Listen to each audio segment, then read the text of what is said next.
হরে কৃষ্ণ। বিজয়া একাদশীর ব্রত মহা উৎসব কি যায়। হরে কৃষ্ণ। আজকে আমরা বিজয়া একাদশী সম্বন্ধে জানব। তো একাদশীর ব্রত খুবই গুরুত্বপূর্ণ, আপনারা জানেন।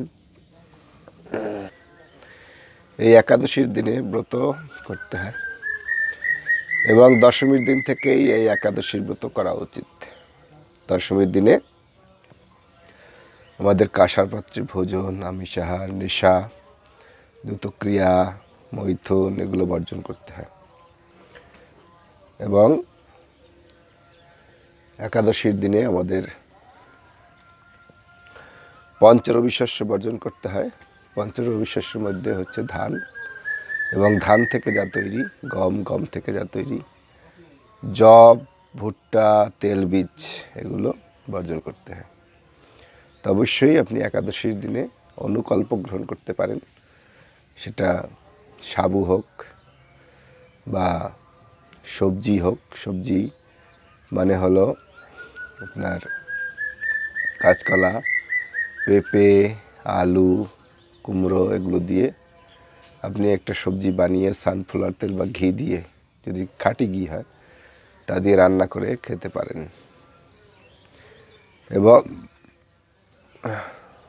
একাদশীর দিনে চা, কফি, পান, বিড়ি এগুলো, ভাং, গাঁজা, নেশা জাতীয় দ্রব্য খাওয়া যাবে না, বিস্কুট খাওয়া যাবে না। তো এগুলো খেলে একাদশী ব্রত থাকে না। এবং দ্বাদশীর দিনে সময় মতো পালন করতে হবে এবং পালনের সময় আমরা এই স্ক্রিনে দিয়ে দেব এবং বলে দেব, এবং পালনের মন্ত্র এবং সংকল্প মন্ত্র আমরা এই স্ক্রিনে দিয়ে দেব। আপনারা দেখে সংকল্প করে নেবেন। এবং এই একাদশীর দিন কত গুরুত্বপূর্ণ এবং এই একাদশীর যে মাহাত্ম্য, সেটা আমরা আপনাদেরকে পড়ে শোনাবো। তো বিজয়া একাদশী ব্রত মহোৎসব কি জয়। তা আসছে আগামী 12ই গোবিন্দ, 11ই ফাল্গুন, 24শে ফেব্রুয়ারি সোমবার। মনে রাখবেন, 24শে ফেব্রুয়ারি সোমবার কৃষ্ণ একাদশী, মানে কৃষ্ণপক্ষিয়া এটা একাদশী। এর একাদশীর নাম হচ্ছে বিজয়া একাদশী। তো আমরা এখন আপনাদেরকে এই বিজয়া একাদশীর যে ব্রতের মাহাত্ম্য সেটা পাঠ করে শোনাবো, তারপরে আমরা পারণের সময় বলে দেব। বিজয়া একাদশী স্কন্দ পুরাণে এই একাদশীর মাহাত্ম্য এইভাবে বর্ণিত হয়েছে। মহারাজ যুধিষ্ঠির শ্রীকৃষ্ণকে বললেন, হে বাসুদেব, ফাল্গুন মাসের কৃষ্ণপক্ষের একাদশীর মাহাত্ম্য অনুগ্রহ করে আমাকে বলুন।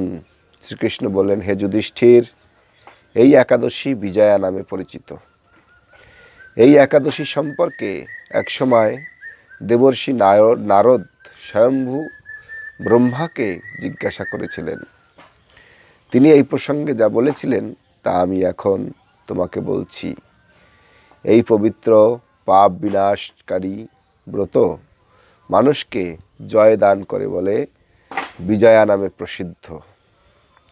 পুরাকালে শ্রীরামচন্দ্র 14 বছরের জন্য বনে গিয়েছিলেন। সীতা ও লক্ষ্মণের সঙ্গে তিনি পঞ্চবটী বনে বাস করতেন।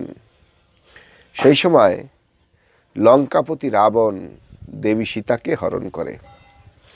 সীতার অনুসন্ধানে রামচন্দ্র চতুর্দিকে ভ্রমণ করতে থাকেন।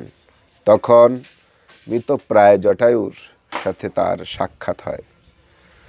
জটায়ু রাবণের সীতাহরণের সমস্ত বৃত্তান্ত রামচন্দ্রকে জানিয়ে মৃত্যুবরণ করে। তারপর সীতা উদ্ধারের জন্য বানররাজ সুগ্রীবের সাথে তিনি বন্ধুত্ব স্থাপন করেন। ভগবান রামচন্দ্রের কৃপায় হনুমান লঙ্কায় গমন করেন। সেখানে অশোক বনে সীতা দেবীকে দর্শন করে শ্রীরাম প্রদত্ত আঙ্গুঠি বা আংটি তাকে অর্পণ করেন। ফিরে এসে রামচন্দ্রের কাছে লঙ্কার সমস্ত ঘটনা কথা ব্যক্ত করেন এবং হনুমানের কথা শুনে রামচন্দ্র সুগ্রীবের পরামর্শে সমুদ্র তীরে যান। সেই দুস্তর সমুদ্র দেখে তিনি লক্ষ্মণকে বললেন, হে লক্ষ্মণ, কিভাবে এই অগাধ সমুদ্র পার করা যায় তার কোনো উপায় খুঁজে পাচ্ছি না। উত্তরে লক্ষ্মণ বললেন, হে পুরুষোত্তম, সর্বজ্ঞাতা আদিদেব আপনি, আপনাকে আমি কি উপদেশ দেব? তবে বাকদালব্য নামে এক মুনি এই দ্বীপে বাস করেন।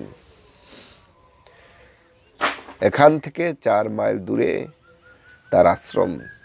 হে রাঘব, আপনি সেই প্রাচীন ঋষি শ্রেষ্ঠকে তার উপায় জিজ্ঞাসা করুন।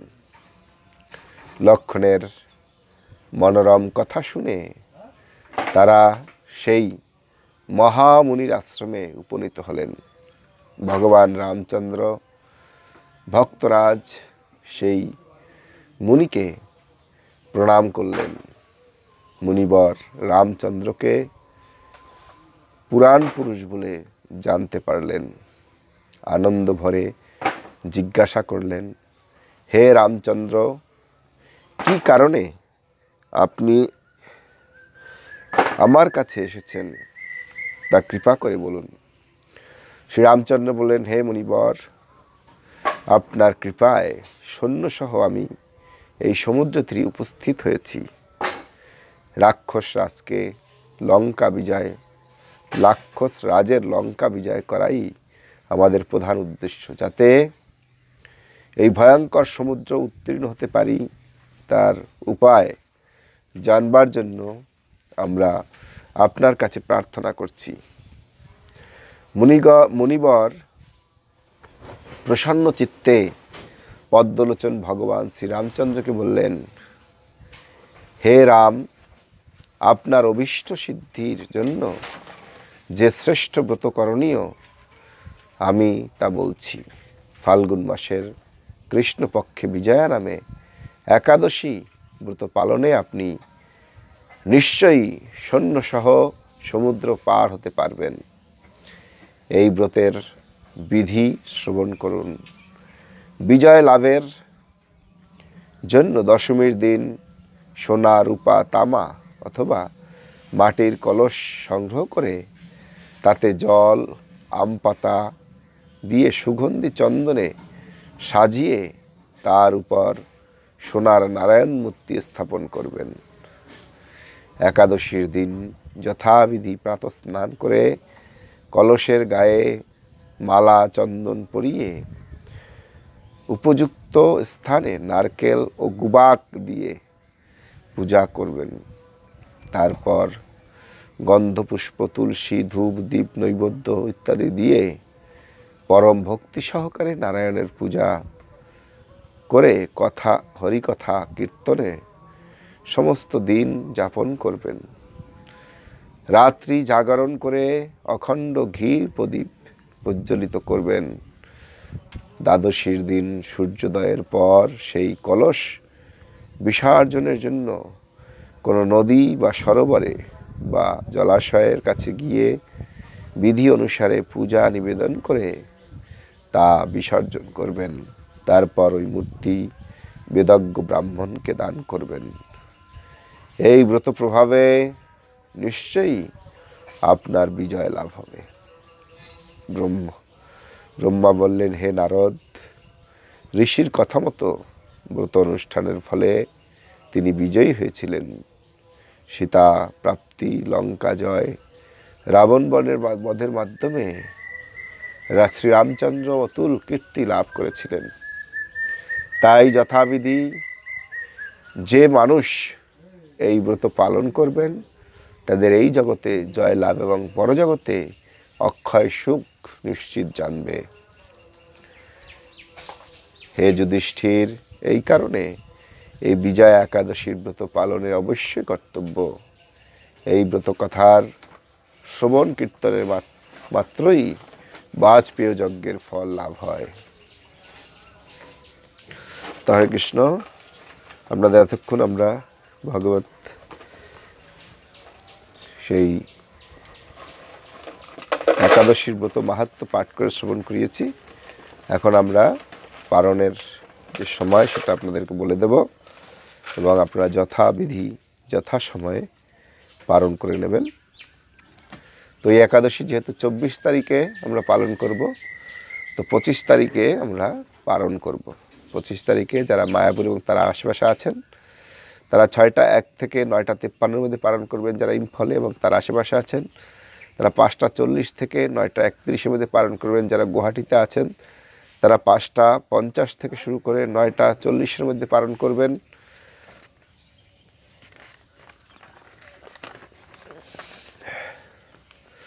যারা কলকাতা এবং তার আশেপাশে আছেন তারা 6টা 1 থেকে 9টা 53-এর মধ্যে পালন করবেন। যারা ভুবনেশ্বরে আছেন তারা 6টা 9 থেকে 10টা 3-এর মধ্যে পালন করবেন। যারা পাটনায় আছেন তারা 6টা 16 থেকে 10টা 7-এর মধ্যে পালন করবেন। যারা কাঠমান্ডু এবং তার আশেপাশে আছেন তারা 6টা 32 থেকে 10টা 22-এর মধ্যে পালন করবেন। যারা চেন্নাই এবং তার আশেপাশে আছেন তারা 6টা 26 থেকে 10টা 23-এর মধ্যে পালন করবেন। যারা নাগপুরে আছেন তারা 6টা 57 থেকে 10টা 30-এর মধ্যে পালন করবেন। যারা বৃন্দাবন এবং তার আশেপাশে আছেন তারা 6টা 47 থেকে 10টা 37-এর মধ্যে পালন করবেন। যারা দিল্লিতে আছেন তারা 6টা 50 থেকে 10টা 39-এর মধ্যে পালন করবেন। যারা হায়দ্রাবাদে আছেন তারা 6টা 37 থেকে 10টা 31-এর মধ্যে পালন করবেন। যারা ত্রিবন্দমে আছেন তারা 6টা 37 থেকে 10টা 36-এর মধ্যে পালন করবেন। যারা কলম্বোতে আছেন তারা 6টা 24 থেকে 10টা 24-এর মধ্যে পালন করবেন। যারা ব্যাঙ্গালোরে আছেন তারা 6টা 37 থেকে 10টা 34-এর মধ্যে পালন করবেন। যারা মুম্বাই এবং তার আশেপাশে আছেন তারা 7টা থেকে 10টা 54-এর মধ্যে পালন করবেন। যারা আহমেদাবাদে আছেন তারা 7টা 4 থেকে 10টা 56-এর মধ্যে পালন করবেন। যারা উদামপুরে আছেন তারা 7টা 2 থেকে 10টা 49-এর মধ্যে পালন করবেন। হরে কৃষ্ণ। তো সবাই যথাবিধি ব্রত পালন করবেন এবং বিজয়ী লাভ করবেন এবং সঠিক সময়ে পালন করবেন। হরে কৃষ্ণ।